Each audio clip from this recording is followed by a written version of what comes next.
Jonathan, these days and months are, of course, more than just a notation on a calendar.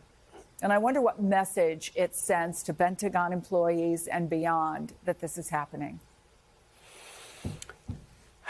Chris, at some point I'm going to be rather blunt, but I'm going to answer your direct question. What it says to those employees is that the federal government, from the President of the United States on down, does not care about you. I know there are folks on the right who think that all of this focus on people's identities and characteristics are ancillary and that it's all, quote unquote, woke and PC and all of that. But when you're asking people to come to work, you're asking them to come to work comfortable and in their, fully comfortable in their own skin. And for someone to be able to walk into their workplace knowing that the agency, their bosses, acknowledge the fact that they're African American or that they're Jewish or that they're Native American or AAPI or LGBTQ, it makes that person, that employee, feel welcomed and that their contributions are valued. And what we're seeing from the president on down is that if you are not a white, straight, Christian, cisgender male, you do not count.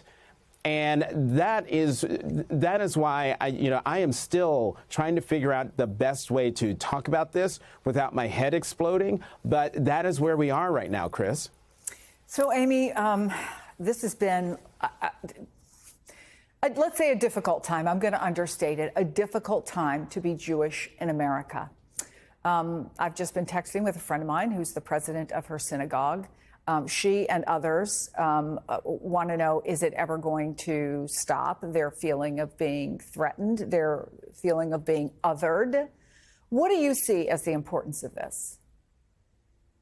Look, well, I wholeheartely agree with what Jonathan said, and I would say in particular, it's not only just that if you are a white, straight, Christian, cisgender male, you don't count. You're actually to blame for everything evil that's happening in our society. We saw that with the president's response to the horrific, heartbreaking plane collision the other day in D.C., and we've seen it in this broader use of DEI or diversity as the code word to basically advance a broader assault on fundamental rights for so many communities across the country, particularly for the Jewish community. Even if this mandate didn't include the elimination of commemorating Holocaust Remembrance Day, it would still be incredibly dangerous because we know that protecting inclusive, pluralistic democracy in which each and every community is safe is inherent to Jewish safety. So if one community is under attack, whether it's in the form of attacks on the Black community, the LGBTQ community, immigrants, or others, it ultimately threatens Jewish safety as well. But the fact that this mandate specifically names Holocaust Remembrance Day among so many of these other commemorations is a clear reminder that Jewish safety is inextricably linked with this broader assault on diversity, equity, inclusion, and that ultimately the scapegoating and attacks that we're seeing here are going to come for all of us and make all of us less safe.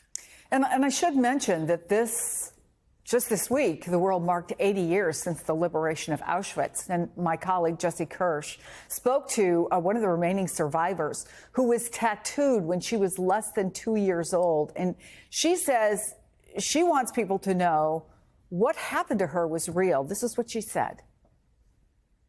They have to know that it's true, because it's so unbelievable, that nobody can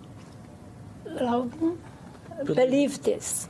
It's so that they want to see my number because they have no idea, no picture in the brains, and it is possible to make tattoos for small children, for children, adults, old, everything. You have degradation. You are just a number. But this number is not only on the skin. It's deep. And it makes you think, when is, for example, a moment of silence more than a moment of silence? It's a reminder, right? Not to ever forget what happened. So it may seem to some people like, okay, this is a small thing. Maybe it makes sense because it's taking away somehow from the workplace. This is inappropriate in the workplace. What do you say about what, in most instances, is a really, it might be a sign, it might be a poster that recognizes that this is a particular day in history? Does it matter? It absolutely matters. You know, I'm the granddaughter of Holocaust survivors. My grandparents have been gone for a long time now. But how we continue to tell their story and the story of all who survived and frankly and didn't survive is precisely how we prevent history from repeating itself. And that's true in terms of why we celebrate and mark Holocaust Remembrance Day and teach the Holocaust in our schools, where it's required in so many places around this country. And it's true in terms of why we observe Black History Month and Women's History Month and Native American History Month and so much more. The attacks and the assault on teaching our history, whether it be in the form of book and curriculum bans, the elimination of diversity, equity, and inclusion programs, the attacks on teaching ethnic studies, or so much more, are intended to effectively whitewash or erase history so that we can't learn from its histories and prevent it from, so that we can't learn from history and prevent it from repeating itself. We need to understand it in that context and in the broader context of the draconian dehumanization that we're seeing happening in our politics. The attack on DEI and diversity, equity, and inclusion goes hand in hand with the dehumanizing policies attacking immigrants in the LGBTQ community, with Elon Musk and his apparent Nazi salute and his comments that we should effectively get over the Holocaust, with so much more that we've seen over the last few weeks. All of it is intended to desensitize us to this hate, to forget the lessons of history, and to allow these dehumanizing authoritarian policies to move forward effectively.